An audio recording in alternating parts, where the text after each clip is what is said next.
Orden del día acá, pedir disculpas por la pinta. Yo me llegaba hace 1 hora y media y mi avión se atrasó 1 hora, así que si no es por René que me puso esta chaqueta, la verdad es que el punga acá adelante nadie entendía nada.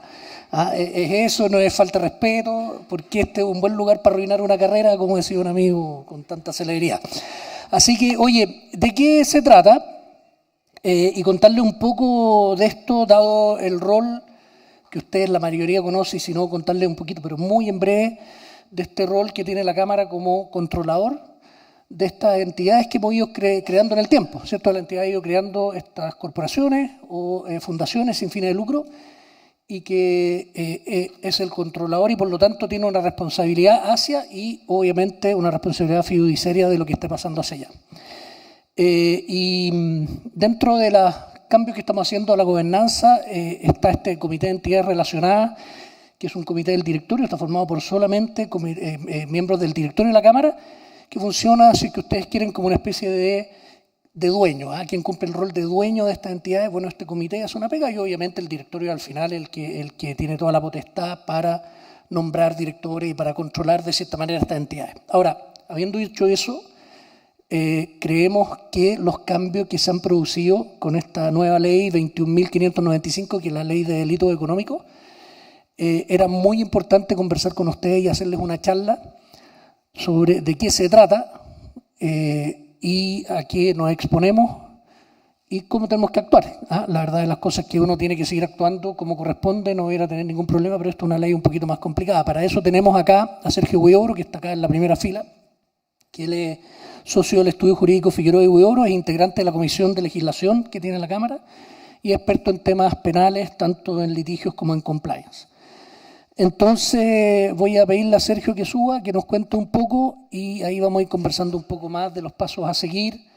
Entre ellos estamos viendo con René, esto es noticia en desarrollo, pero la idea es que como Cámara podamos tomar seguros de protección civil colectivos que hoy día, si bien el directorio de la Cámara tiene, pero ninguna de las entidades tiene.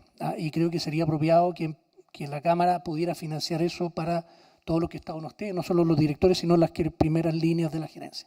Así que Sergio, por favor, bienvenido y muchas gracias por la asistencia a todos. Después conversamos un poquito más.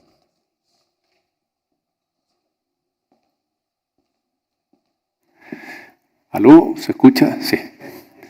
Bueno, buenas tardes.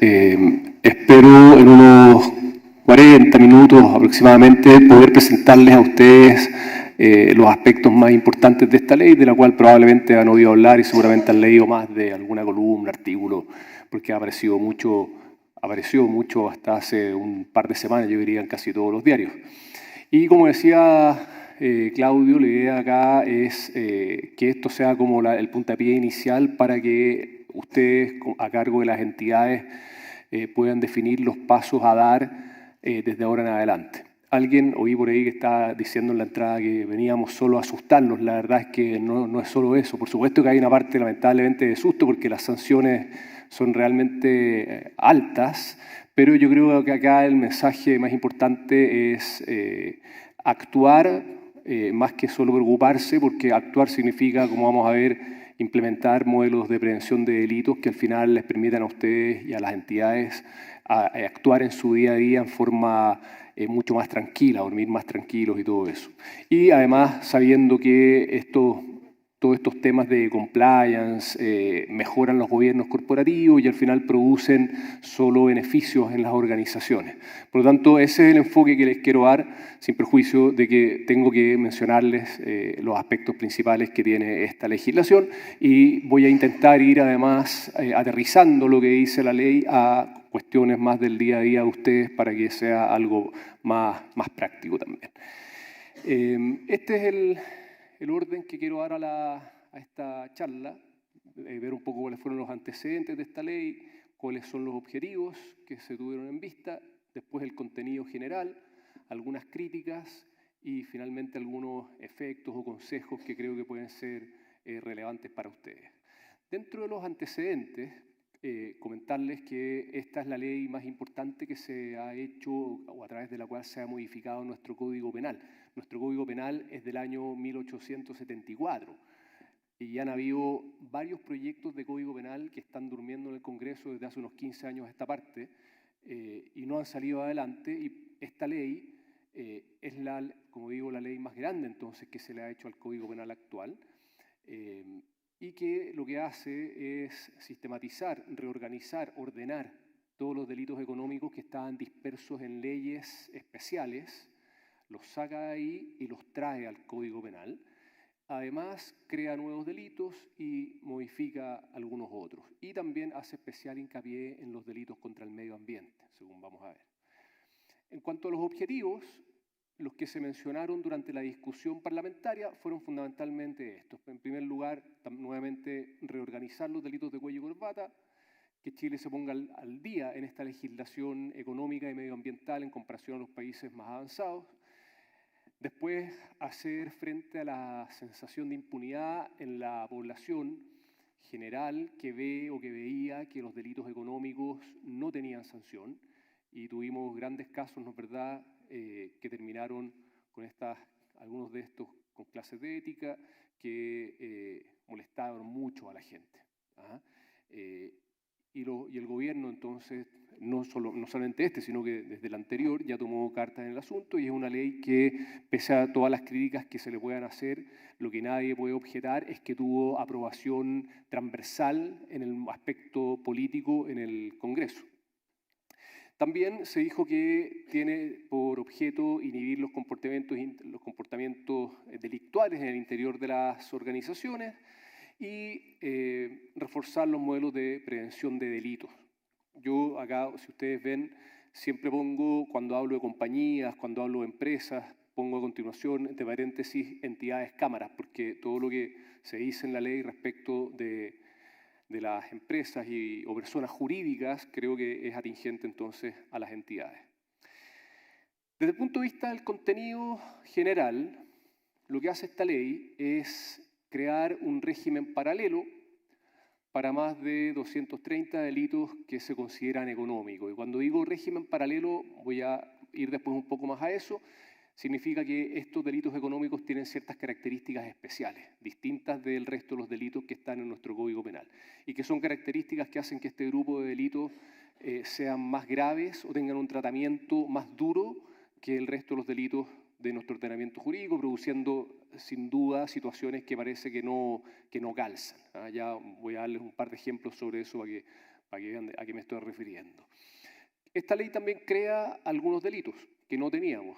Por ejemplo, la revelación del secreto profesional, la adopción de acuerdos abusivos en directorios de sociedades anónimas, que eso tiene loco los directorios de sociedades anónimas, están todos histéricos ahí pidiendo informes en derecho a los abogados, explotación laboral, explotación habitacional, fraudes con tarjetas, son algunos delitos nuevos que crean. Son pocos los delitos nuevos que crea. La verdad es que la gran mayoría de estos 230 aproximadamente delitos ya estaban en nuestro ordenamiento jurídico, pero crea así todo algunos pocos nuevos. También modifica algunos delitos que teníamos. Modifica el delito de estafa, por ejemplo, que es un delito que nosotros los abogados que litigamos en delitos económicos usamos a cada rato y teníamos una tipificación de ese delito muy anticuada. Bueno, esto lo moderniza, lo pone al día en la legislación internacional penal. Modifica también en materia concursal, de alteración de precios, el delito de entrega de información falsa al mercado, en la ley de mercado de valores también lo modifica, amplía los sujetos activos de ese delito. En fin, regula también, como decía antes, estos delitos medioambientales, algunos de los cuales estaban en distintas normas, pero algunos que no estaban todavía tipificados, los tipifica, los crea. Amplía los delitos base de la responsabilidad penal de las personas jurídicas, que es la razón principal por la cual estamos hoy día acá. Las personas jurídicas que hasta ahora respondían por un aproximado de 30, 35 delitos, con esta ley pasan a responder por todos los delitos económicos, que son más o menos 230. Amplía también las personas jurídicas que pueden tener responsabilidad penal y establece ahora deberes más intensos para las personas jurídicas en materia de prevención de delitos. Voy a ir refiriendo esos temas más adelante. Establece penas efectivas. Cuando decimos penas efectivas a los delitos económicos, estamos pensando en penas de cárcel, que se cumplan efectivamente presos. Y también voy a ir más adelante, voy a profundizar un poquito en eso. Establece 4 categorías de delitos que son considerados económicos, ya les voy a decir cuál es cada una, y finalmente modifica muchas otras leyes, es decir, no solamente modifica el Código Penal, sino que toma un montón de leyes, por de pronto la Ley de Responsabilidad de las Personas Jurídicas, pero también, como ven ahí, la 18.045 de Mercado de Valores, la 18.046 de Sociedades Anónimas, el decreto de las AFP, el decreto ley de libre competencia, en fin, se pegó una modificación muy amplia a cualquier cantidad de leyes. Es una ley que no es aplicable a las micro y pequeñas empresas, dice, y ahí aparecen las cantidades de UF que tienen que producir, tener como utilidades estas empresas al año para que queden fuera de las empresas reguladas por esta legislación. Y después tenemos acá cuáles son las categorías, las 4 categorías de delito. Y esta ley dice, mire, en primer lugar, la primera categoría está conformada por aquellos delitos que siempre, en todas circunstancias, se van a considerar económicos, delitos económicos. Y ahí aparecen los delitos de la Ley de Mercado de Valores, los delitos bancarios, los delitos del Decreto Ley 211 de libre competencia, la negociación incompatible. En fin, hay un listado bien largo de delitos que siempre se van a considerar económicos. Después dice que son de segunda categoría aquellos que son cometidos por alguien que esté ejerciendo un cargo, una función o una posición en una empresa, o que el delito le produzca algún tipo de beneficio o de cualquier naturaleza a esa persona jurídica. Y ahí aparecen delitos tales como los tributarios, los aduaneros, los delitos informáticos, en fin. Después tenemos la tercera categoría, que nos dice la ley que serán considerados delitos económicos cuando sean cometidos por un funcionario público, pero cuando también en ese delito haya intervenido alguien dentro de una empresa o ese delito le genera un beneficio a la empresa. Ahí aparecen delitos tales como la malversación de caudales públicos, el cohecho de funcionario público, son todos delitos que en estricto rigor pueden ser cometidos solo por funcionarios públicos, pero si ese funcionario público intervino participando en el delito con alguien de una organización, bueno, se transforma en delito económico y también queda dentro de esta categoría, dentro de este estatus especial que tienen estos delitos. Y finalmente los de cuarta categoría, que son los delitos de lavado de activos y de receptación, cuando los delitos base de estos delitos sean delitos económicos. Decimos delitos base porque estos dos delitos, el lavado de activos y la receptación, son delitos que provienen de un delito anterior. El narcotráfico, por ejemplo, el típico delito que genera después en un lavado de activos. La receptación, por ejemplo, normalmente tiene como previo un robo o una estafa. Si el delito base de cualquiera de estos dos delitos es un delito económico, bueno, estos dos delitos también se transforman en delito económico y pasan a quedar regidos por esta normativa especial. En materia de delitos contra el medio ambiente, lo que teníamos hasta la dictación de esta ley es que los delitos contra el medio ambiente estaban repartidos en distintas legislaciones. Había una amplia dispersión, entonces era muy difícil ubicarse y ver qué ley prevalecía sobre otra, cómo conjugaban unas con otras, y por lo tanto se sistematiza y se pone todo ahora dentro del Código Penal. El Código Penal pasa a tener un título especialmente dedicado a los delitos contra el medio ambiente. Y se protegen cualquier cantidad de ambientes, agua, suelo, subsuelo, humedales, glaciares, aire, reservas nacionales, parques nacionales, en fin. Algunos de los delitos contra el medio ambiente incluso se sancionan en su modalidad culposa, que eso también es especial dentro del derecho penal, porque el derecho penal normalmente sanciona delitos, es decir, actuaciones que son cometidas con dolo, con intención. La culpa, por regla general, el derecho penal no la sanciona. Solo excepcionalmente sanciona la culpa en los cuasi delitos, normalmente cuando son en atentados contra las personas naturales, cuasi delito de homicidio, cuasi delito de lesiones. Pero no es normal que el derecho penal sancione la culpa, y sin embargo, en varios de los delitos ambientales sí lo hace. Es decir, no solamente intencionalidad, sino que descuido, negligencia, falta de preocupación. Y también se ha criticado, les podría decir yo, algunos abogados que se dedican más a los delitos contra el medio ambiente han criticado que varios de estos delitos tienen una falta de precisión. Por ejemplo, cuando algunos de estos delitos dicen que el daño tiene que tener una extensión especial de relevancia, o debe provocar efectos prolongados en el tiempo. Los abogados decimos, bueno, pero ¿quién va a decidir qué significa eso? Vamos a quedar entregados a lo que decía el fiscal que está investigando y finalmente lo que decía el juez. Y los fiscales y jueces muchas veces no tienen ninguna expertise en temas, en este caso, medioambientales. Por lo tanto, este tipo de frases en los delitos a los abogados que litigamos no nos gustan. No nos gustan porque nos dan falta de certeza. Pero así quedaron.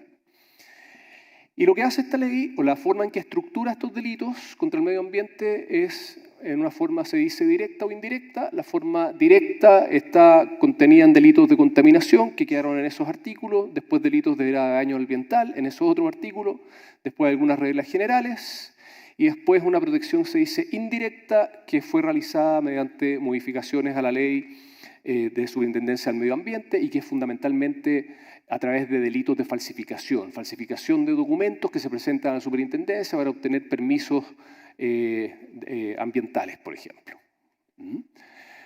Desde el punto de vista de las penas, esta ley es muy dura, sin duda. En primer lugar, lo que les decía al comienzo, había una sensación de impunidad, ¿no es verdad? Que los delitos económicos realmente no tenían sanción penal. Y también se criticaba que la legislación que teníamos no permitía distinguir entre grandes casos de delito económico y casos más pequeños. Es lo que veíamos en los casos que les comentaba antes, Corpesca, Penta, cosas de ese tipo, en que se estimaba que la legislación no se hacía cargo de regular bien ese tipo de casos más grandes. Tampoco hacía distinción la legislación que teníamos, se decía, entre las distintas posiciones al interior de las organizaciones, es decir, daba lo mismo en lo que teníamos hasta ahora si el delito era cometido por un director, por un gerente o si era cometido por alguien de más abajo. Eso esta ley lo cambia, según vamos a ver. Todos los delitos que vienen en esta ley, todas las penas de los delitos que vienen en esta ley tienen la particularidad de que además de la sanción privativa de libertad, todos los delitos además llevan multa, llevan inhabilitaciones y prohibiciones para cargos públicos, para cargos gerenciales de 3 a 10 años, para contratar con el Estado, que puede llegar a ser perpetua e extinguiendo las vigentes. Son penas de multa e inhabilitaciones que además no pueden ser sustituidas y además conllevan el comiso de las ganancias. Y esto es algo muy especial también en materia de sanción penal, porque la regla general en materia de los delitos, del resto de los delitos, es que lleven una pena privativa de libertad y a veces algunos delitos llevan además una pena de multa o además una pena de inhabilitación, pero la regla general en materia de delitos es que conlleven solo la pena privativa de libertad. En cambio, esta ley dice, no señor, para todos los delitos económicos, además de la privativa de libertad, 1, 2, 3 penas extra que van siempre. ¿Okay? Después también, en materia de penas, se establece una responsabilidad especial de quienes tengan el control de las organizaciones. Es decir, estamos hablando de los dueños, los directores, los gerentes. Y esto, que es algo que yo oí mucho decir, al comienzo sobre todo. Mucha gente pensaba, o la prensa informó, a mi juicio incorrectamente, en algunas oportunidades, mandando el mensaje que ahora bastaba con que se cometiera un delito en el interior de una empresa para que inmediatamente le cortaran la cabeza al gerente general o el gerente se fuera preso. Eso no es así. Acá se le agrava la pena al gerente que haya participado en el delito. Es decir, si en el interior de la organización se comete un delito y en ese delito participó un director o un gerente, bueno, si es así, si se acredita esa participación, en efecto, a ese director, a ese gerente se le va a imponer una pena más grave. Pero no significa, insisto, una automática responsabilidad objetiva por el hecho de ser director o gerente. Eso no es así. Y eso es algo que, insisto, yo personalmente oí mucho decir. La gente se reía, decía, oye, ya no puedo ser gerente, no puedo ser director porque si se comete un delito en la empresa, inmediatamente me voy preso. No, eso no es así. Esa persona tiene que haber participado en el delito, pero si participó, la pena es más alta que para el resto de los partícipes del delito.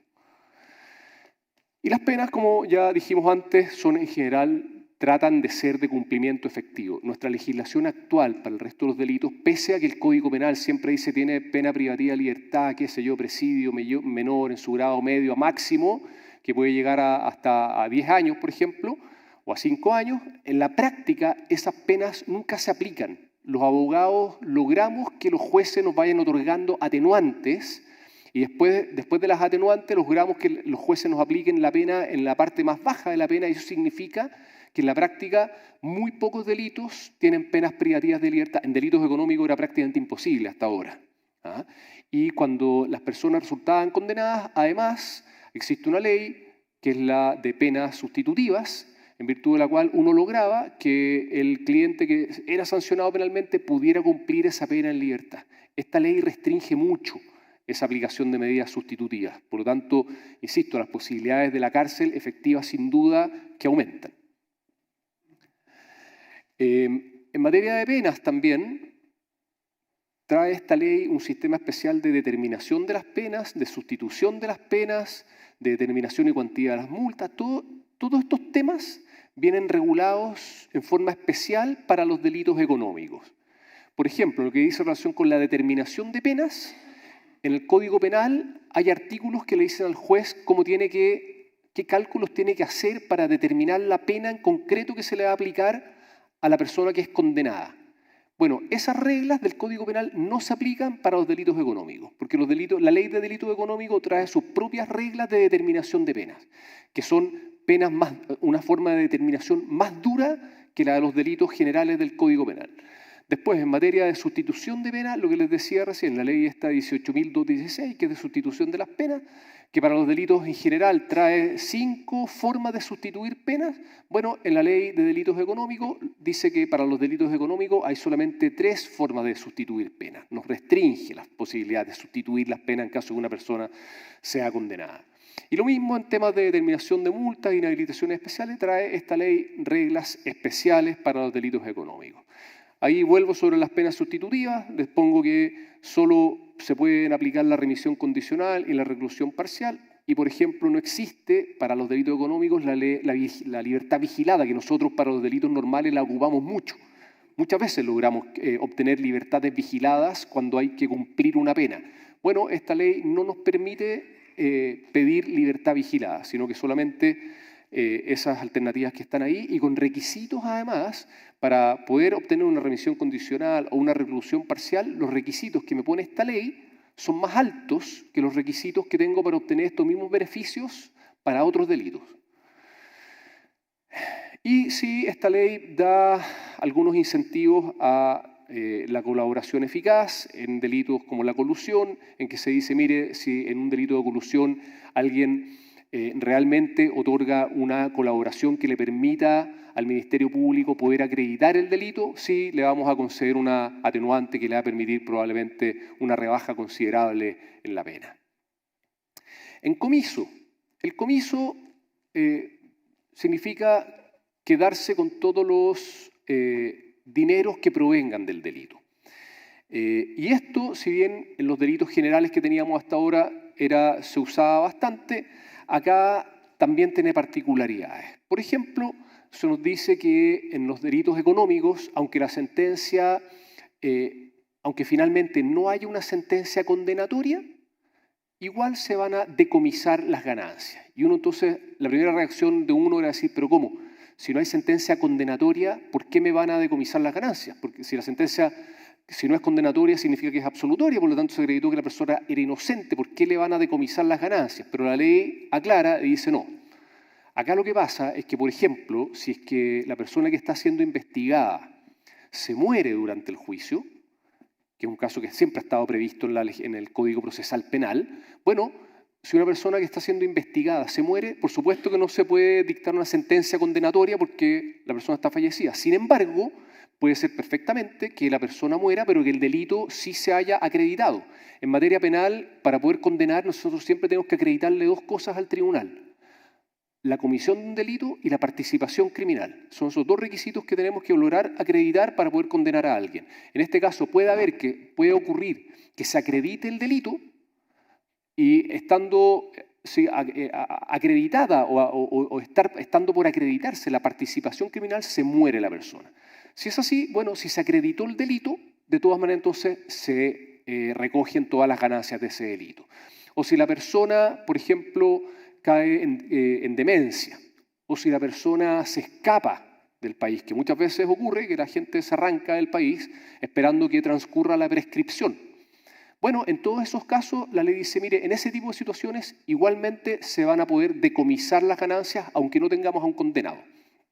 También respecto de ganancias que puedan llegar a herederos, por ejemplo, que no han tenido ninguna participación en el delito, pero si se acredita que se cometió un delito y las ganancias de ese delito fueron a dar a los herederos, se va contra esas ganancias de todas formas, aunque los herederos aleguen diciendo que pero yo no tuve ninguna participación en el delito. Está bien, pero lo que usted recibió por herencia proviene de un delito, así que se decomisa.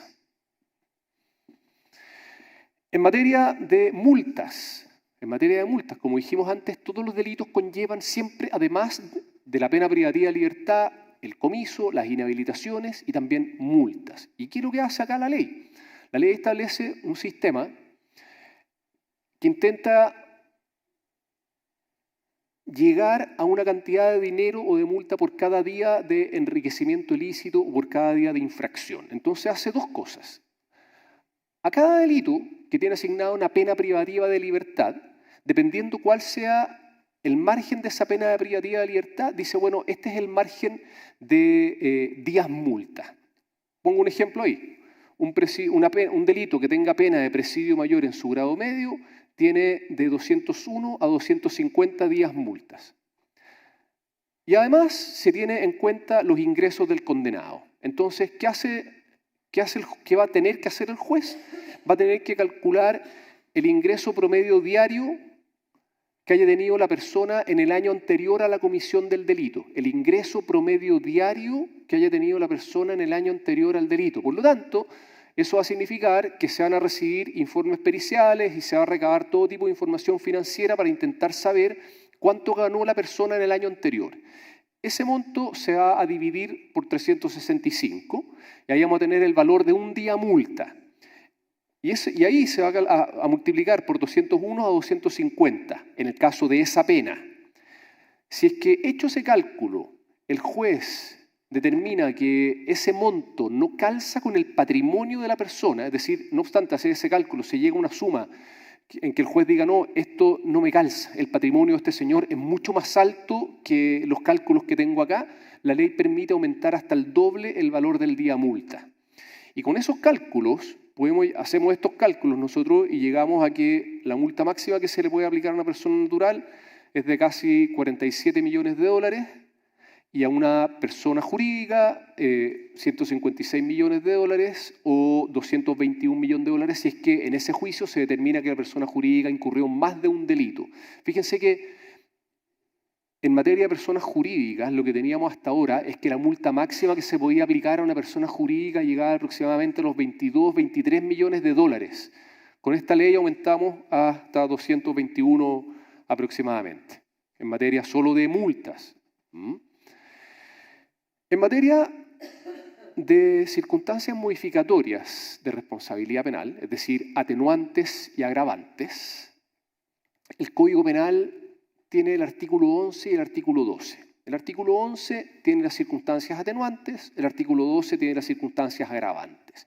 Ahora, esta ley dice, mire, a mí no me interesan estas circunstancias atenuantes y agravantes del Código Penal. Para mí no existen. Yo tengo mis propias circunstancias atenuantes y agravantes.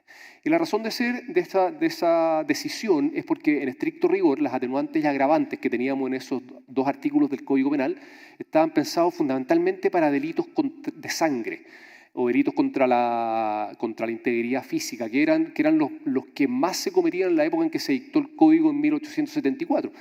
Pero la verdad es que gran parte de esas atenuantes y agravantes no tenían ninguna relación con lo que son los delitos económicos y por lo tanto la ley dice, ¿sabe qué? Entonces yo tengo mis propias atenuantes y agravantes. Y ahí les pongo algunos y distingue, en las atenuantes hay atenuantes simples y atenuantes muy calificadas y hay agravantes simples y agravantes muy calificadas. En ambos casos, las simples permiten atenuar un poco la pena. Si la atenuante es muy calificada, la rebaja más aún. Lo mismo ocurre con las agravantes. Si es una agravante simple, aumenta la pena, pero si es agravante muy calificada, aumenta mucho más la pena.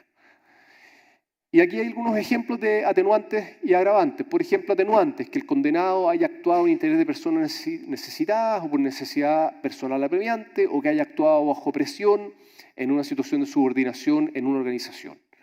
Y ejemplos de agravantes, el que comentábamos antes, haber participado activamente en una posición jerárquica superior en la empresa. Ahí donde digo que están, ¿no es cierto?, los dueños, directores, gerentes. Esa es una superagravante, y una superagravante en la práctica significa cárcel. Así de claro. O cuando el hecho haya afectado suministro de bienes de primera necesidad o de consumo masivo, o cuando el hecho haya afectado abusivamente a individuos que pertenezcan a un grupo vulnerable. Ahí también tenemos frases que a los abogados nos dejan un poco del aire, porque ¿qué significa que alguien sea un grupo vulnerable? ¿Quién lo va a definir? ¿Lo va a definir el fiscal? ¿Lo va a definir el juez? Y vamos a estar peleando ahí en los tribunales, unos diciendo que no era grupo vulnerable, el otro sí, y no vamos a saber bien qué significa grupo vulnerable. Por poner solo un ejemplo de varias cosas de este tipo que están siendo bien criticadas. Y crea, como decía antes, también la atenuante de la cooperación eficaz para el delito, por ejemplo, de colusión. Acá me detengo un poco más porque creo que es lo que a ustedes más les podría interesar hoy día, la responsabilidad penal de las personas jurídicas. Este, sin duda, es uno de los puntos más importantes de esta ley. De partida, esta ley amplía los delitos base. No sé si ustedes probablemente habrán oído decir, pero esta ley de responsabilidad penal de las personas jurídicas se publicó en Chile el año 2009, cuando Chile estaba intentando ingresar a la OCDE. Esta fue la ley que se publicó para poder ingresar a la OCDE. Y en ese momento se estableció que las personas jurídicas iban a tener responsabilidad penal solo por 3 delitos, que eran el lavado de activos, el financiamiento del terrorismo y el cohecho a funcionarios públicos nacionales o internacionales. Y eso empezó a aumentar paulatinamente. 2 o 3 años después se le metió la receptación, después se metieron el año 2020, 2021, se le metieron la administración desleal, la negociación incompatible, el soborno entre privados. Después se metieron la trata de personas, después el hurto de maderas, después los delitos de la ley de armas, y los últimos que se le habían metido eran los delitos informáticos. 8 delitos informáticos que aparecieron en una ley que se publicó el año pasado. Entonces estábamos llegando aproximadamente a los 30, 35 delitos. Y esto venía significando que las personas jurídicas tuvieron que empezar a crear modelos de prevención de delitos. Al principio nadie pescó. Y las primeras empresas que empezaron a hacerlo, les diría yo que fueron las empresas que eran filiales de empresas extranjeras que estaban en Chile. Porque este tema del compliance penal, modelos de prevención de delitos, afuera, en Estados Unidos, en Europa, venía ya hace bastante rato. Por lo tanto, esas empresas les dijeron a sus filiales chilenas, desde que se publicó esta ley en Chile, oiga, acá ustedes tienen que armar un modelo de prevención del delito. Y a medida que fueron aumentando los delitos, entonces fueron aumentando también las empresas que fueron diciendo, parece que tengo que hacerme cargo de esto. Bueno, esta ley suma todos estos delitos económicos a la responsabilidad penal de las personas jurídicas. Por lo tanto, de un día para otro nos topamos con que de 35 que teníamos aproximadamente, ahora aparecen 230 delitos. Y uno dice, bueno, pero es imposible gestionar una organización si tengo que hacerme cargo de 230 delitos, porque no voy a pasar todo el día tratando de prevenir delitos en vez de dedicarme al negocio que tengo que sacar adelante.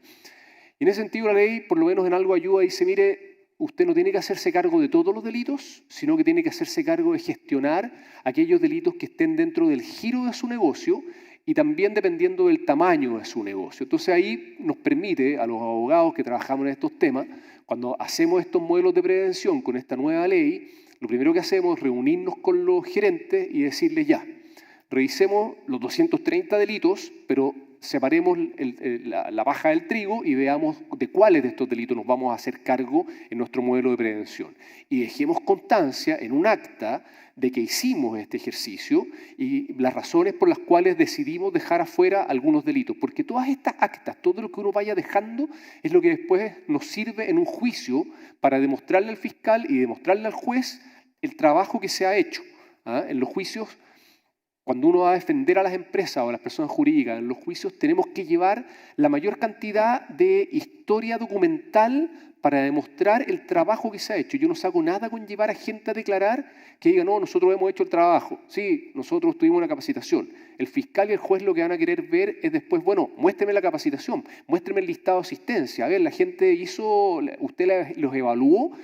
Muéstreme las actas de las decisiones que se tomaron en el directorio para decidir estos temas. Todo eso es lo que uno necesita llevar. Por lo tanto, desde ya les paso el aviso. El día de mañana, si están haciendo este trabajo en las entidades, por favor, preocúpense de ir dejando la mayor cantidad posible de rastro, de pruebas. Es la que el día de mañana permite poder salir exento en un juicio, en un tribunal. Esta ley también aumenta las personas jurídicas que pueden tener responsabilidad penal. Antes hablaba solamente de personas jurídicas de derecho privado y las empresas del Estado. Ahora agrega a las empresas públicas creadas por ley, agrega a las sociedades y a las universidades del Estado, a los partidos políticos y a las personas jurídicas religiosas de derecho público. Nosotros estamos acá, cabemos dentro de lo que son las personas jurídicas de derecho privado, ahí donde caben las entidades. Aumenta los deberes de prevención y diligencia, porque dice que la persona jurídica va a ser sancionada penalmente cuando la perpetración del hecho sea favorecida o facilitada por la falta de implementación efectiva de un modelo adecuado de prevención de delito. Es decir, lo dice expresamente, si usted, persona jurídica, quiere quedar exenta de pena, si es que en el interior suyo se comete algún delito, bueno, demuéstreme que usted tenía un adecuado sistema de prevención de delitos.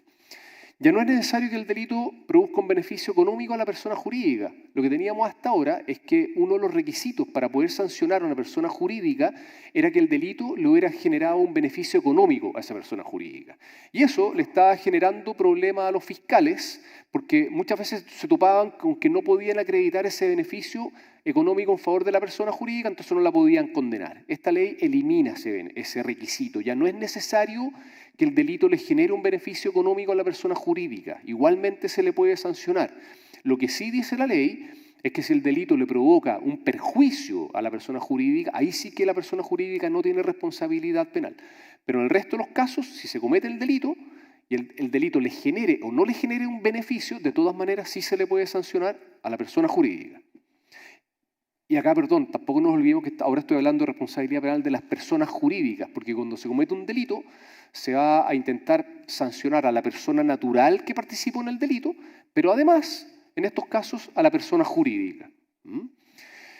Y lo que dice la ley es bueno, en el sentido que expresamente dice que los modelos de prevención de delito, MPD, sí funcionan como eximente de responsabilidad penal. Es decir, si el día de mañana se comete un delito, si uno le demuestra al tribunal que la organización tenía un modelo de prevención de delitos y que era un buen modelo, la sentencia debería ser absolutoria respecto de la persona jurídica. Es decir, no obstante que se pueda condenar a una persona natural, a una o más personas naturales, la sentencia debería decir, ¿sabe qué?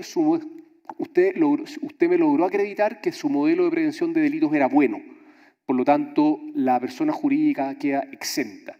Eso fue lo que no ocurrió, por ejemplo, en el caso Corpesca. El caso Corpesca, que apareció tanto en la prensa, llegó el minuto en que había que ver si también se sancionaba a Corpesca, aparte de las sanciones a los personajes, personas naturales involucradas, y Corpesca llegó alegando que tenía modelo de prevención de delitos. Bueno, el tribunal dijo, ¿sabe qué? Después de haber revisado lo que usted me ha presentado, después de haber entrevistado a los testigos, etc., mi decisión es que su modelo de prevención de delitos es malo.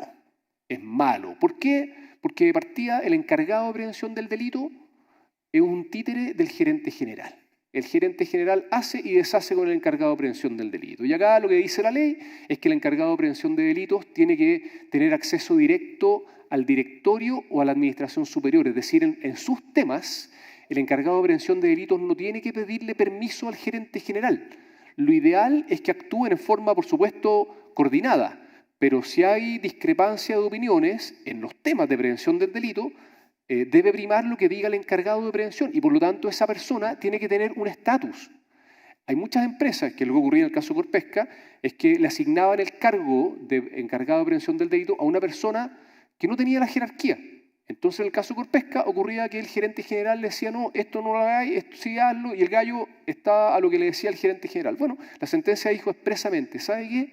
Su modelo es malo porque el encargado de prevención no tenía ninguna jerarquía. El gerente general hizo y deshizo con él, por lo tanto es un modelo que no sirve. ¿Ah? Esas de las cosas, entonces, que si uno logra demostrar el día de mañana que el modelo de la organización es bueno, la sentencia deberá ser entonces en la otra línea, de decir, ¿sabe qué? Sí, se cometió un delito, pero usted me ha logrado demostrar que tenía un buen modelo y nadie, lo absolutamente perfecto es imposible. En derecho hay un dicho que dice, a lo imposible nadie está obligado. Por lo tanto, usted puede acreditar que tiene un buen modelo y que, no obstante eso, se haya cometido un delito. Han habido casos en que los tribunales han dicho, ¿sabe qué? Su modelo es bueno, pero no es tan bueno, por lo tanto, no se lo voy a considerar como un eximente de responsabilidad penal para la empresa, pero sí se lo voy a considerar como un atenuante a esa responsabilidad penal, así que le rebajo la pena. Ya han habido casos en Estados Unidos en que los jueces han dicho, ¿sabe qué? Su modelo es tan malo que yo lo considero un intento de engaño hacia mí y por lo tanto lo voy a considerar una agravante de responsabilidad penal, porque usted está intentando obstruir la actuación de la justicia. Así que esta ley, en ese sentido, es buena porque por lo menos aclara y dice expresamente, cosa que no hacía la ley que teníamos hasta ahora, que si el modelo de prevención es bueno, funciona como eximente. Lo que esperamos que no ocurra es algo que ya ocurrió en una sentencia de la Corte Suprema, la famosa segunda sala, que en un caso dijo, ¿sabe qué? Si se cometió un delito, significa que su modelo es malo. Esa es una forma, creemos nosotros, absolutamente incorrecta de interpretar esto, porque es un poco lo que pasa en materia laboral con los accidentes laborales, en que los tribunales laborales muchas veces dicen, ¿sabe qué? Me da lo mismo todas las medidas de seguridad que haya tomado la empresa. Si ocurrió el accidente, significa que esas medidas no eran suficientes. Y muchas veces las empresas sí han tomado todas las medidas de seguridad que se podían tomar y el accidente se produjo por un descuido del trabajador. Acá esperamos que no ocurra lo segundo y vamos a tener que no ocurra lo que ya ocurrió con esa sentencia y vamos a tener que dar probablemente esas peleas en los tribunales el día de mañana. También es un punto que creo que para ustedes es súper relevante, porque se amplían las personas naturales que pueden generar la responsabilidad penal. Lo que teníamos hasta ahora nos decía que se generaba la responsabilidad penal para la empresa cuando la persona natural que había participado en el delito tenía una posición superior jerárquica o era alguien que estaba justo debajo de esa posición. Ahora esto cambia. La nueva ley dice no, cualquier persona que trabaje para una organización, si comete un delito, le puede generar responsabilidad penal a la organización. Pero va más allá aún. Y dice, mire, cualquier persona que le preste servicios a una persona jurídica, en este caso a una entidad, por ejemplo, gestionando asuntos suyos ante terceros con o sin su representación. Es decir, aunque no tenga un mandato, un poder, pero esté actuando en representación de la entidad frente a terceros, si esa persona comete un delito, de estos delitos económicos, le genera responsabilidad penal a la entidad. Y más allá aún, después nos dice, mire, cualquier persona natural que relacionada en las formas que hemos dicho antes, que ya sea que ocupe un cargo en la empresa, cualquier cargo, o que le preste servicio a una persona jurídica, cualquier persona natural de ese tipo que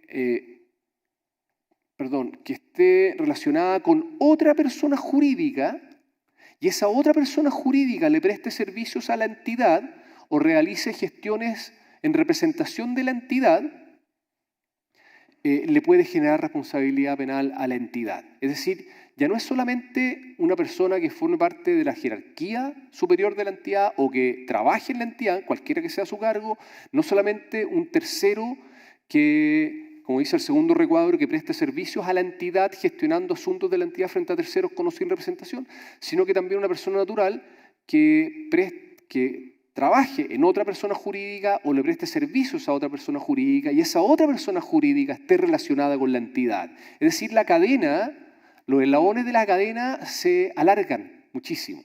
Y eso implica entonces necesariamente tener que revisar y ser muy cuidadoso en la forma en que las entidades se relacionan con terceras personas o con otras sociedades a través de prestaciones de servicio. Y eso en la práctica opera fundamentalmente a través de capacitaciones, a través de anexos de contratos, Hay una serie de herramientas que se pueden utilizar y bueno, por supuesto, saber muy bien, tener muy bien clarificado quiénes son las personas que pueden estar dentro de este radio para estar atento. Aquí por eso les puse esta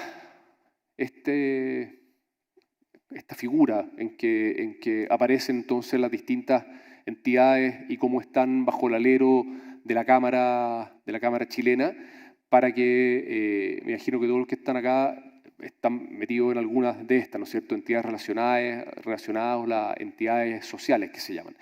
Como se ve en este recuadro, al final, lo que quiero decir acá es que finalmente cualquier persona que le pueda generar responsabilidad penal a cualquiera de estas entidades, lo más probable es que eso también pueda terminar llegando incluso a la Cámara por estar relacionada a las entidades con la Cámara, es decir, se nos produce un efecto hacia arriba.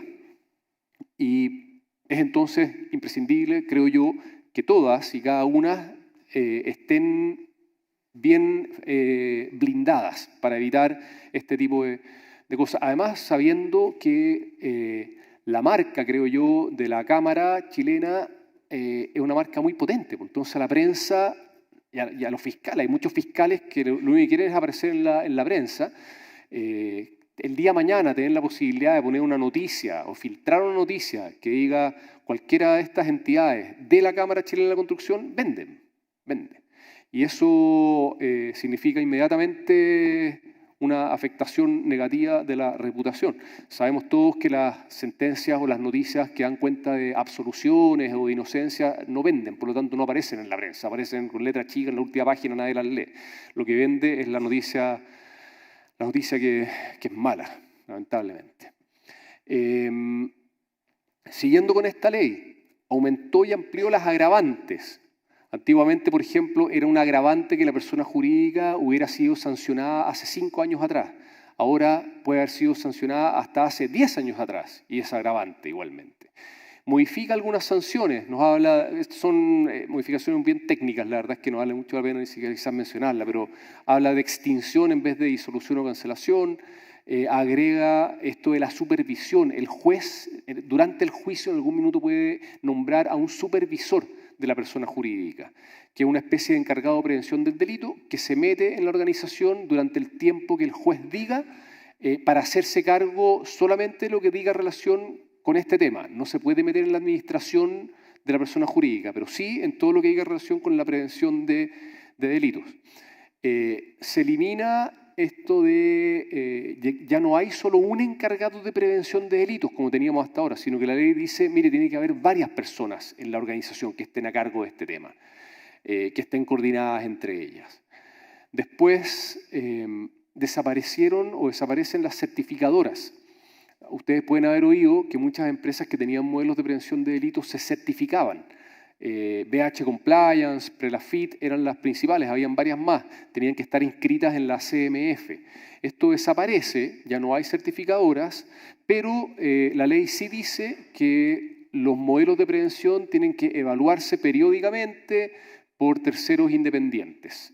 Y esas evaluaciones tienen que terminar con un informe que diga en qué cosas el modelo de prevención tiene que mejorar.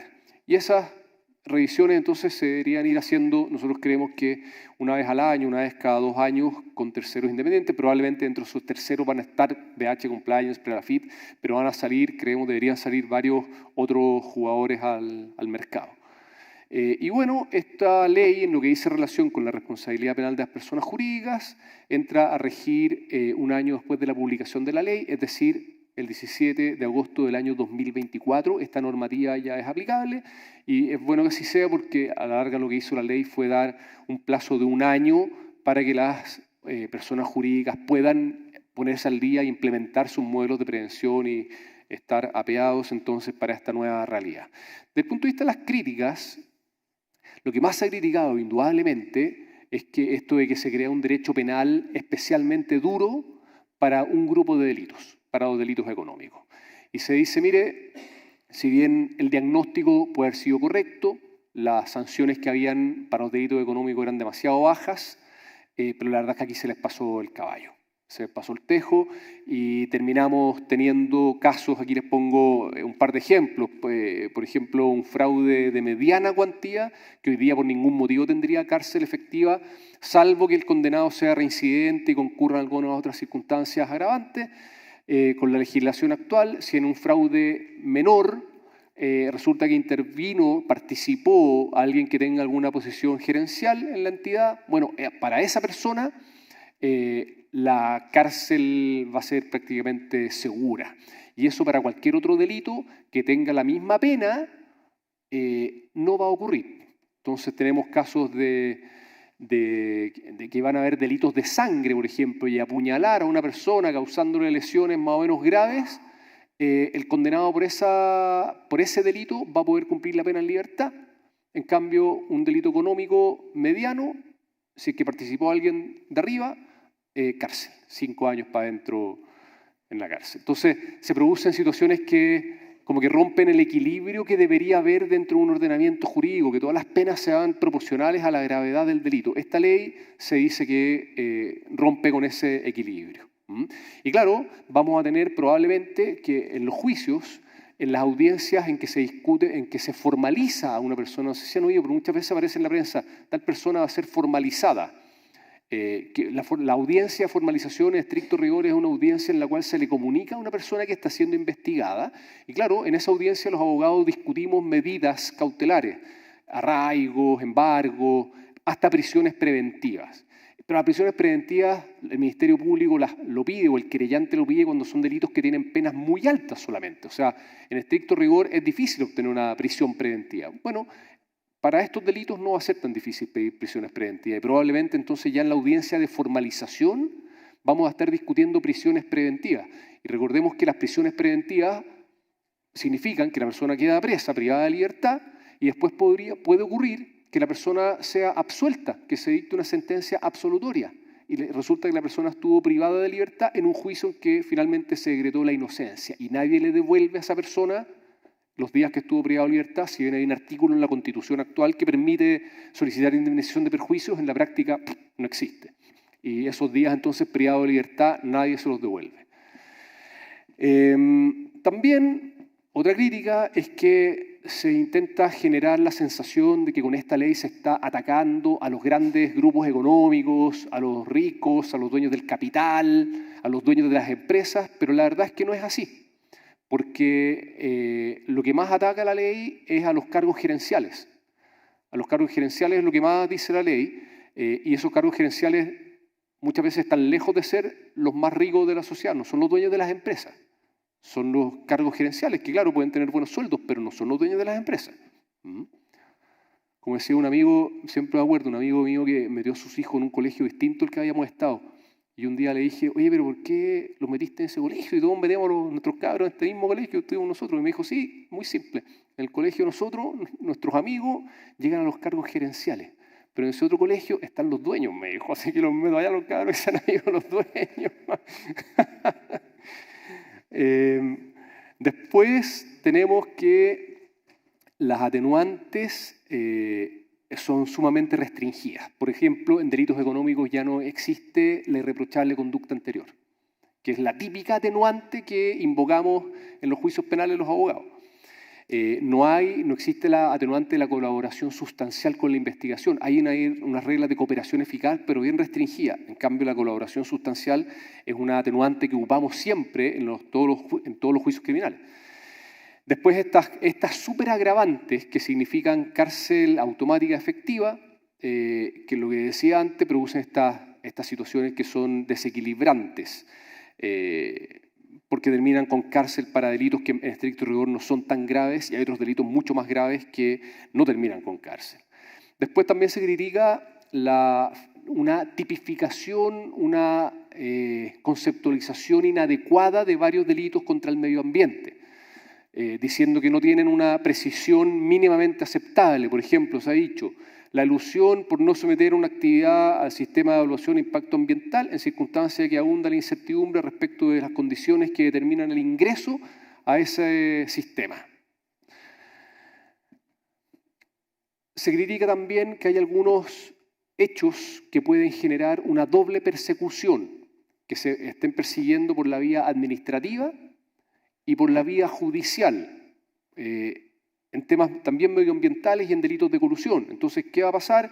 Que en delitos de colusión, por ejemplo, va a estar investigando la Fiscalía Nacional Económica por un carril y por el carril de al lado va a estar investigando el Ministerio Público. Y puede ser que cada uno llegue a sanciones diferentes. Se dicta una sanción en el Tribunal de Defensa de la Libre Competencia y una sanción por los mismos hechos en los tribunales de garantía.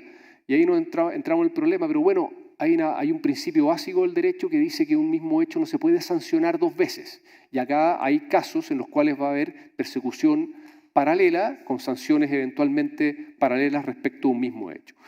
También se critica que los estudios, dicen los más estudiosos de las sanciones, demuestran que las penas privativas de libertad no sirven, que no tienen utilidad, que no generan los efectos que se dice que se obtienen, y esta ley apunta en la dirección contraria, es decir, en la aplicación de penas privativas de libertad.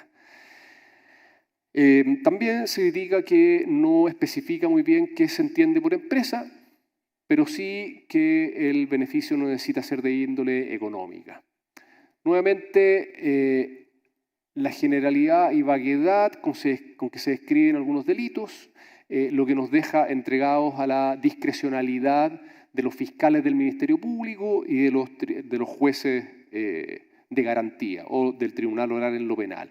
Y es lo que ahí se dice que es un poco lo que ha pasado con el delito de administración desleal, que desde que se publicó, lo único que se ha usado es para presionar y generar acuerdos cuando hay conflictos societarios, que en estricto rigor no son temas penales, pero que con el delito de administración desleal los abogados penalistas logran llevar el conflicto al tribunal del crimen y con eso presionan y obtienen acuerdos que son más o menos finalmente chantajeados por la herramienta penal. Entonces se prevé que esta ley pueda generar un poco esa misma situación.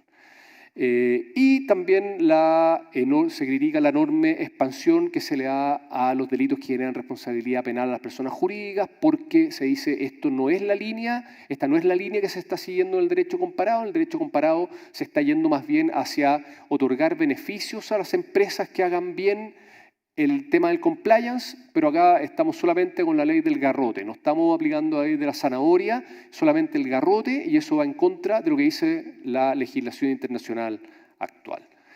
Bueno, y termino aquí con algunos consejos que vemos que podrían dárseles a las entidades, y pongo lo siguiente. En primer lugar, evaluar las relaciones que tengan con la Cámara chilena para determinar si en efecto los hechos que se cometan en el interior de las entidades o con ciertas personas relacionadas con las entidades pueden terminar generando también responsabilidad penal a la Cámara. En segundo lugar, me parece necesario, un consejo, que las entidades implementen sus propios modelos de prevención de delitos y si es que ya los tienen, bueno, que los actualicen a esta nueva legislación. Después lo mismo con las matrices de riesgos penales. Las matrices de riesgos penales, a mi juicio, son sin duda el corazón de un modelo de prevención de delitos. Cuando nosotros hacemos modelos de prevención de delitos, lo primero que hacemos, después de esta entrevista que les decía yo con el gerente general para definir cuáles van a ser los delitos que van a entrar en el modelo, lo que hacemos a continuación es irnos juntando con cada una de las personas de las distintas áreas para levantar los riesgos de comisión de los delitos que hayamos seleccionado. Y cada vez que seleccionamos un riesgo, le asignamos una probabilidad de ocurrencia y una severidad de impacto y después les proponemos medidas de mitigación. Ese análisis de riesgos, a mi juicio, insisto, es el corazón del modelo de prevención de delitos y nos parece que es imprescindible que se haga con el ojo de no solamente personas que estén habituadas a los procesos, sino que ojalá en trabajo conjunto con abogados penalistas, porque esta cuestión son delitos. Estos son delitos penales. Entonces, a mi parecer, esa es la mejor mezcla. Después, constatar en cuarto lugar el correcto funcionamiento de los modelos de prevención de delitos. Lo que les decía antes, no sirven los modelos de papel. Cuando uno llega a un juicio, los fiscales dicen ya, ok, vamos a ver cómo es el modelo de prevención de delitos. Y uno no saca nada con llevarle al fiscal un bonito código de ética de conducta, un manual de prevención del delito, las políticas todas empastadas. No, el fiscal lo que hace es llamar para tomarle declaración desde el gerente general hasta la última persona de la empresa. Y a todos les va preguntando, bueno, ¿usted qué sabe? ¿Su empresa, su organización tiene un modelo de prevención de delitos? Sí. ¿Y tiene un encargado? Sí.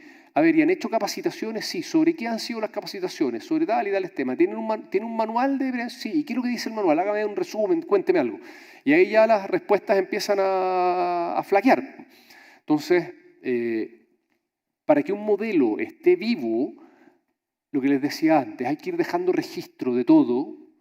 Y en mi humilde opinión, la mejor forma de ir logrando meter estos conceptos en la gente es a través de capacitaciones. Porque uno no saca nada con entregarle a las personas el manual impreso, el código impreso, una política impresa y que me firmen un documento que diga con esta fecha recibí el manual de prevención de delitos. Nadie los lee, nadie. Se guardan en los cajones y ahí quedan. Entonces, la única forma de lograr que la gente se entere es mediante capacitaciones. Capacitaciones no tan largas como esta, por ningún motivo. Capacitaciones cortitas de 10 minutos, 15 minutos, que vayan al callo y después de las cuales se hagan preguntas con respuestas con alternativas. Pero que eso vaya quedando. Porque de esa forma, además, los que están a cargo de este tema pueden ir sabiendo qué personas, por ejemplo, no están pescando y todas las respuestas que dan son malas. Hay empresas que están empezando a poner en los contratos de trabajo como causal de término del contrato que la persona no esté alineada con el modelo de prevención de delitos de la empresa. Entonces, el día de mañana, si yo tengo una persona que en todas las evaluaciones saca todo malo, yo lo puedo llamar y decirle, oye, está en causal de eliminación, porque si no te pones al día, te tengo que echar. Y al final, el mensaje también tiene que ser decirle a la gente que esto no es solo en beneficio de la empresa, es en beneficio de cada uno de ellos también. Porque si ellos están al día, si ellos se van interiorizando de esto, tienen menos probabilidades de incurrir en errores y terminar metidos en alguna investigación. Por lo tanto, capacitarse les conviene también. Pero de todas esas capacitaciones, ir dejando registro. Listas de asistencias con la firma, ojalá que queden grabadas, que la gente si las ve después por videoconferencia, siempre igualmente haga después las respuestas a las 3 o 4 preguntas que se le hagan. Todo eso es lo necesario para poder demostrarle a un fiscal y a un juez que el modelo está vivo. En quinto lugar, designar encargados de prevención de delitos. Tienen que tener a personas que tengan ese cargo y que tengan, como les decía también antes, la jerarquía correspondiente. No podemos poner a una persona que está en otro puesto en la empresa, un puesto de mediana jerarquía, porque van a llegar el resto, le van a golpear la espalda, le van a decir, Pedro, te felicito, ahora eres el encargado de prevención, no me vaya a molestar a mí, compadre. No. A mí no. Eso no puede ocurrir. Tiene que ser alguien que tenga la jerarquía. Muchas veces se recomienda también incluso contratar a un externo. Y dependiendo del tamaño de la organización, no tiene por qué ser los 5 días de la semana. Se le puede contratar por, 3 horas semanales, 4 horas semanales, lo que sea adecuado a esa organización. Pero que sea una persona que le tenga cierto respeto, o sea, cierto cuidado. Porque si no, se lo pasan por el aro. Y eso no puede ocurrir. En sexto lugar, les pongo ahí conocer mejor a los clientes y a los proveedores para saber de dónde vienen los ingresos, las platas que llegan a las entidades, porque esas platas, si tienen orígenes ilícitos, dan origen al lavado de activos. Y ustedes el día de mañana pueden decir, es que yo no sabía que las platas que me estaban llegando, tenían un origen ilícito, porque ahí el fiscal le va a decir, oiga, que usted debió saber, usted debió preocuparse de saber de dónde vienen las platas de sus clientes, de sus colaboradores. Cuidar o revisar cuidadosamente las relaciones con funcionarios públicos. Cualquiera de las entidades que se relacione más o menos con funcionarios públicos, el tema de los sobornos, el cohecho, es súper delicado.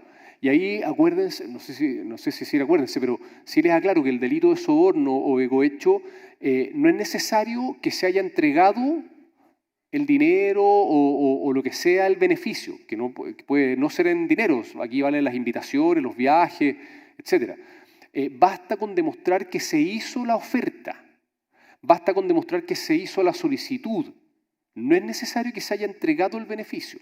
El delito está consumado desde que se hace la oferta o desde que se hace la solicitud. Son delitos que se sancionan como consumados desde la etapa preliminar. Por lo tanto, las relaciones con funcionarios públicos son súper delicadas. En octavo lugar, implementar adecuados canales de denuncia. La ley es súper insistente en que las organizaciones tienen que tener canales de denuncia anónimos, es decir, canales que les permitan a las personas denunciar anónimamente que se está cometiendo algún delito. Es mejor incluso si se les pone a estos canales de consultas y denuncias, porque hay veces que las personas no están seguros si lo que están viendo es o no un delito. Y por lo tanto, si uno le pone canal de consultas, también sirve que la persona pueda decir, oiga, está pasando esto, no sé si es o no delito, le pregunto. Y la persona que recibe la denuncia tiene que gestionarla, ¿ah? Y hay que intentar garantizar que el denunciante pueda mantener su anonimato, porque si la persona que denuncia sabe que después en el resto de la organización lo van a estar apuntando diciéndole tú fuiste, nadie va a denunciar. Por lo tanto, hay empresas que ofrecen el servicio de canales de denuncia que logran otorgar la garantía de anonimato y que se hacen cargo de la investigación y llegar a un resultado en esa investigación. Bueno, y lo que ya decía antes, de aumentar las capacitaciones, ojalá evaluadas. Esas son, creo yo, 9 consejos que las entidades debieran tener a la vista y revisar. Yo acá les dejo al final también, esto es un esquema que les preparé sobre la ley, por si la quieren, es otra forma de mirar la ley, lo mismo que les he comentado, pero vista desde un punto esquemático. Ahí está la segunda lámina. A veces sirve como un esqueleto para tener a la vista. Esta presentación yo creo que les va a llegar a todos a ustedes, así que si no logran sacar fotos o algo así, da lo mismo, les va a llegar tal cual. Eso es lo que yo les venía a contar. Espero haber sido medianamente claro y quedo a su disposición por si tienen alguna pregunta, algún comentario sobre esto. Muchas gracias.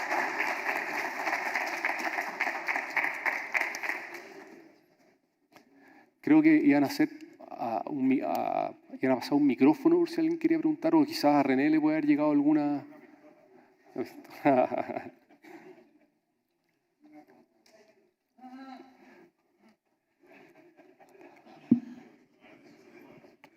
Gracias. Oye, bueno, muy clara y preocupante, obviamente, pero una pregunta que me surge es que ¿van a haber tribunales especiales o son los tribunales ordinarios? Porque es bastante técnico, de repente un juez que no está preparado o no entiende de economía, cómo funcionan las empresas, es súper difícil que determine algo justo. Sí. Perdona, y la otra pregunta, aprovechando, es, ¿y la delación compensada cómo se toma ahora? ¿Ya no opera como la conocemos? A ver, a la primera pregunta, no hay tribunales especiales. Son los mismos tribunales de garantía y los tribunales orales en lo penal. Y efectivamente pasa eso, que los jueces no son especialistas. Y los jueces criminales, así como les toca conocer de delitos económicos, les toca conocer de todo otro tipo de delitos. Por lo tanto, no tienen normalmente especialización. Y eso es súper arriesgado, porque ir a explicarle a un juez cómo funciona la empresa o estos delitos económicos que muchas veces son sumamente técnicos, hay que llegar al tribunal finalmente con una presentación desde el ABC para poder tener la certeza de que el juez está entendiendo. Y lo mismo pasa con el Ministerio Público. Si el Ministerio Público, pese a que la Fiscalía, hay ciertas, la Fiscalía de alta complejidad, por ejemplo, que es supuestamente especialista en delitos económicos, pero la verdad es que no tienen la especialización que se requiere.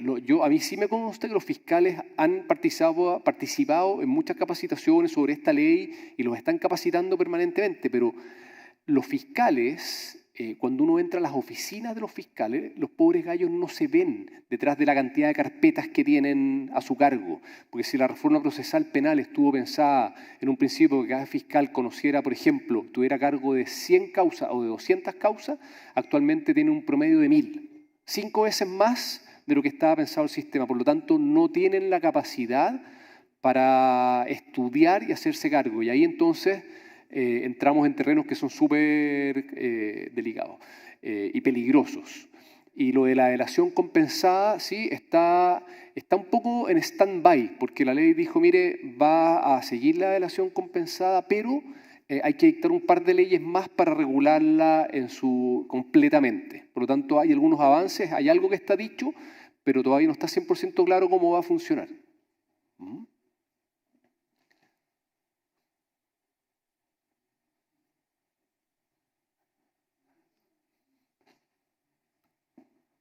Primero, agradecerte por la presentación. De nada, bueno.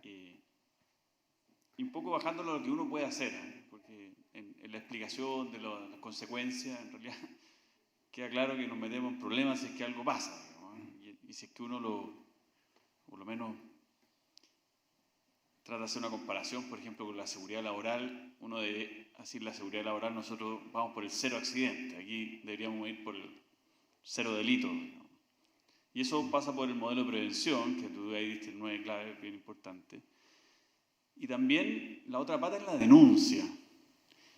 Y ahí no me queda claro, porque da la sensación de que esto puede disparar de cualquier lado, incluso se puede prestar para extorsión, digamos, o sea, abiertamente. Digamos. ¿Cómo se prevé eso? Digamos? Porque uno puede tener un modelo maravilloso, pero si esto se plantea bajo esos fines, pucha, estamos en problema. Sí. Bueno, eso lamentablemente es así. En eso no hay cambios. Por una parte está lo que decía yo del canal de denuncias, que está pensado para la gente que trabaje en la organización, puedan hacer denuncias, pero eso es independiente de que cualquier tercero que no tenga nada que ver con la organización presente una denuncia también anónima directamente al Ministerio Público o a la PDI o a Carabineros. A mí me ha tocado defender un par de empresas que nunca supimos de dónde venía la denuncia, que creímos que venía de algún trabajador que habían despedido, que estaba enojado, pero se hacen denuncias anónimas efectivamente, y esas denuncias, si se hacen en Carabineros, en la PDI o en el Ministerio Público o en los tribunales, cualquiera de esos organismos tiene la obligación de iniciar la investigación. Y eso significa, en la práctica, que una denuncia de mala fe o con un ánimo extorsivo, si llega, como les digo, a cualquiera de estos organismos, y cuando le llegue al fiscal, el fiscal va a tener que citar a declarar, y le va a llegar a alguien una citación. O sea, el mal rato viene de todas maneras, por lo menos. Digamos. De todas maneras. Sí. Y déjame continuar con la comparación, porque hoy en día uno ve en el mundo de los accidentes laborales, que inclusive pueden ser accidentes de causa común o de trayecto, y antes de que llegue al centro de atención de salud ya están llamando los abogados al trabajador ofreciéndole todos los apoyos para... ¿Tú crees que algo, no sé si en esa misma medida, porque hay un accidente, digamos, pero ¿se puede prestar para eso? Digamos? Sí, pues se puede prestar perfectamente para eso, y en esta ley de delitos económicos, de hecho, incorporaron a los accidentes laborales como posibles delitos económicos. Es decir, estos mismos abogados que en materia laboral a mí me decían la otra vez, tienen convenios con los que manejan las ambulancias. Ya desde que el tipo lo suben a la ambulancia, cuando lo van a buscar al lugar del accidente, el que va manejando la ambulancia le está pasando la tarjeta al abogado. Acá, y es así, como esta ley incorpora a los accidentes del trabajo dentro de los delitos económicos, dice expresamente que los cuasi delitos por accidentes laborales van a poderse perseguir penalmente. Probablemente ese mismo chofer de la ambulancia, ahora además de pasarle la tarjeta a un abogado laboralista, le va a pasar la tarjeta a un abogado penalista, porque ese abogado penalista va a presentar una querella por cuasi delito, ya sea de homicidio o de lesiones. Y ese cuasi delito es de los que están dentro de los delitos económicos, por lo tanto va a significar un riesgo de responsabilidad penal para la empresa. Es decir, el día de mañana, qué lástima tener que decirlo, pero en un accidente del trabajo, como los que conocíamos hasta ahora, además de la demanda que se va a presentar en el juzgado laboral, donde se busca fundamentalmente la indemnización de perjuicios, ¿no es verdad?, va a gatillar probablemente de forma paralela una querella por cuasi delito, ya sea de homicidio o de lesiones, en el Ministerio Público. Y eso sin duda que es una fuerte herramienta de extorsión, sin duda. Mira, bien interesante, te felicito igualmente por la presentación, bastante clara, pero bueno, de acuerdo a lo mismo que tú dijiste, tiene una serie de discrecionalidades, todo esto que me manifestaste. Esas discrecionalidades que van a llegar a los jueces es un favorecimiento de la corrupción muy fuerte. Y eso se ve en las últimas conclusiones que tú tienes, o sea, en las denuncias, en un montón de cosas. O sea, esta situación, aparte de ser mucho más complicado que la permisología que hay para las cosas ambientales, va a generar un efecto regresivo tremendamente fuerte. Yo creo que aquí lo importante, una cosa importante es tomar cuidado, tal como tú lo planteaste, estamos totalmente de acuerdo. Pero yo creo que hay que hacer un trabajo fuerte, no por desacreditar totalmente este tema, sino que plantear todas las discrecionalidades que existen, que son muy graves, y el efecto que es los efectos penales, digamos, que sobrepasan la norma que nos deja fuera de la competencia. O sea, esto es totalmente regresivo. Entonces yo creo que independiente que el resultado no va a ser inmediato, hay que generar prácticamente un manual en contra del tema. O sea, o diciendo las cosas que deben mejorarse de esta ley, porque esta ley, tal como está, yo la veo tremendamente regresiva y favorecedora de la corrupción. Sí. Mira, en esa línea nosotros acá vamos a preparar un manual como de cortapalos para entregarles a las entidades y a otras empresas relacionadas respecto de cómo manejar esta nueva ley, cuáles son como el ABC de las cosas de las cuales uno debe ocuparse como organización. Y por otra parte, en lo que dice relación con la corrupción, sí, fíjate que lo único que yo puedo decir que me da cierta tranquilidad en eso, te lo digo porque litigo permanentemente en los tribunales, con los fiscales, etc. Tengo una súper buena opinión en materia de corrupción de los jueces y de los fiscales. Y eso lo comentamos con todos los abogados que litigamos en el mundo penal, a diferencia de lo que existía en el sistema antiguo. ¿Se acuerdan que existían los actuarios? Uno iba a hablar con el actuario, y el actuario era un tipo que manejaba el expediente escondido, que perdía las copias, era una cuestión muy siniestra. Los mismos tribunales. No, el sistema actual es mucho más abierto, más transparente, y claro, de repente se producen errores, pero no tenemos para nada, que gana golpear madera para que no me esté equivocando, pero hasta ahora no tenemos para nada la impresión de que los jueces y los fiscales sean corruptos. Sí, muchas veces tienen tendencias políticas súper fuertes, normalmente inclinadas hacia la izquierda, y eso muchas veces afecta sus decisiones, pero corrupción hasta ahora afortunadamente no hemos pesquisado, ¿eh? Y esto ojalá que no incida en eso.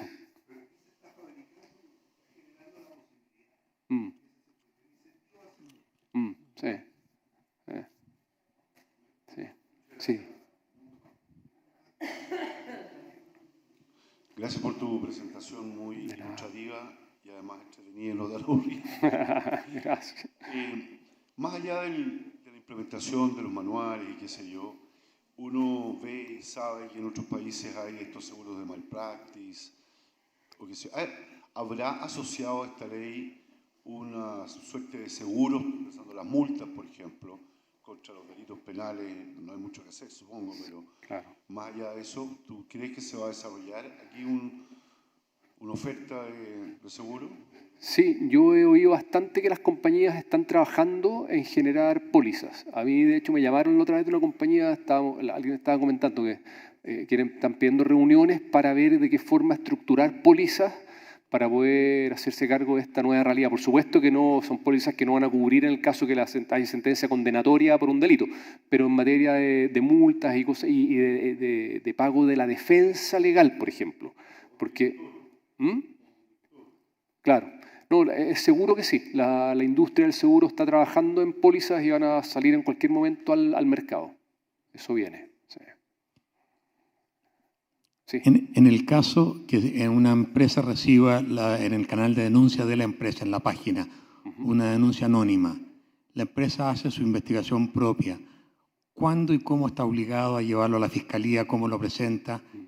¿Qué se gatilla? ¿Cuándo se gatilla el llevarlo a la fiscalía? Sí, eso es un tema súper delicado, porque La ley solamente habla de canal de denuncia de Javier, y dice, mire, la empresa tiene que investigar, pero no va más allá. Entonces, lo que hemos visto, la forma en que lo hemos preparado nosotros ahora, basándonos también en lo que dicen otras leyes, como la ley de la unidad de análisis financiero, por ejemplo, es decir, a las empresas, mire, usted tiene que investigar, y si es que finalmente llega a la conclusión de que en efecto se cometió un delito, usted debería entregar los antecedentes al Ministerio Público para que investigue, independientemente de la sanción que usted como organización o empresa le aplique a esa persona, que tienen que ser sanciones que estén indicadas en el reglamento interno de orden, higiene y seguridad, solamente alguna de esas sanciones. Además, si usted llega al convencimiento que se ha cometido un delito, debe entregarle los antecedentes al Ministerio Público. Pero, perdón, esa es una recomendación, no existe en cambio una obligación legal de hacerlo, como sí existe, por ejemplo, para los directores de colegios, directores de hospitales, los capitanes de buques, que hay normas especiales que dicen, mire, estas personas tienen la obligación de denunciar al aparato penal si se comete un delito. Una norma como eso no hay para las empresas, pero la recomendación normalmente es hacerlo, porque si es que no lo hace y después se llega a saber, ahí sí le puede llegar a la empresa, porque puede llegar al tribunal y decirle que usted sabía y no lo denunció. Y ahí la noticia en la prensa. Pero el riesgo también está en que, claro, si yo denuncio, me expongo a que después eso se sepa por la prensa, igual van a llegar en contra mía o va a aparecer en la prensa que en el interior de esta empresa se cometió un delito, aunque yo mismo haya sido el que lo haya denunciado. Entonces ahí el día de mañana hay decisiones súper delicadas en cuanto a qué hacer y en cuanto a la forma de hacerlo.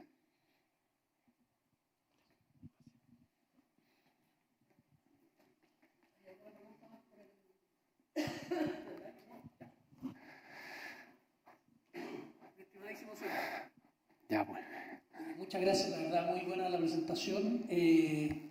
Agradecerle a todos los que están aquí, contar un poquito de próximos pasos, porque, bueno, no es la noticia con que uno le gusta partir la semana, una presentación así, pero ¿qué estamos haciendo? Nosotros con Sergio, con Fiscalía, estamos revisando nuestro manual de prevención de delitos y modelo de prevención de delitos de la Cámara, y vamos a trabajar junto con ustedes, las entidades, para proveerles de toda la información que ustedes necesitan, porque esto es una responsabilidad de cada entidad desarrollar su propio manual. Acá no sirve un copy-paste. No sirve un copy-paste, este es el manual de la Cámara, lo ponemos acá, le cambiamos el logo, porque había pasado lo que decía Sergio, oye, esta cuestión es un copy-paste, hay que ver los delitos cada una de las entidades, qué cosas aplican, cuáles no. Pero nosotros vamos a trabajar en preparar esa información para apoyarlos a que se pueda hacer en cada una de las entidades. Así que vamos a tenerle noticia ahí a la brevedad. Y por supuesto, lo que necesiten de apoyo en este tema, por favor, contáctense vía René con Sergio para lo que necesiten. Si es que es necesario hacer un poquito más de capacitación a alguna de las entidades o revisar algún tema particular, eso lo podemos hacer al tiro. Esta ley se publicó el 17 de agosto, ¿no es cierto? Y por lo tanto, esto se hace efectivo en un año más, que es en agosto del 2024. Por lo tanto, tenemos todo este tiempo para prepararnos y tener, como decía Sergio, poder demostrar que hemos sido diligentes en preocuparnos de este tema a nivel de organización. La Cámara es una entidad excepcional, que la hemos construido mucha gente de mucho tiempo, y como ustedes bien saben, basta que 1, 2, 3 o 4 cometan un error y perdamos mucho lo que se construyó. Entonces, preocupémonos de hacer esto, de tener nuestro modelo, de comunicar. Nosotros estamos haciendo charlas a todos los socios, también para que se integren en sus empresas, pero queremos que ustedes estén informados y puedan también, si necesitan algo, nos contacten. Última palabra, Octavio. Muchas gracias, Claudio. Solo hacerte un comentario. El otro día lo conversamos con René también, y todos los que estamos aquí probablemente hemos tenido que hacer el curso para participar en la matriz gremial. Yo creo que sería súper buena idea hacer algunos módulos que fueran comunes a todas las empresas o las entidades relacionadas, de manera tal de que nosotros al interior de nuestras empresas también podamos implementar algunos módulos base, porque esto es como una escala ascendente, hay algunas cosas comunes, qué sé yo, y después cada uno se meterá en la especificidad, pero yo supongo que hay algunos temas que son generales que los podríamos hacer para todos y nos facilitan a nosotros mismos, por ejemplo, la pega. Nosotros tenemos, tú bien sabes, por ejemplo, los embajadores de Arica. Entonces, nos gustaría que toda nuestra empresa se sumara a esta iniciativa, y es bueno hacerlo de manera común, creo yo. Sí, por ese lado va lo que estamos trabajando ahora. Eso, señoras y señores, muchas gracias por venir y estamos en contacto. Lo que necesiten, acuérdense de llamarnos.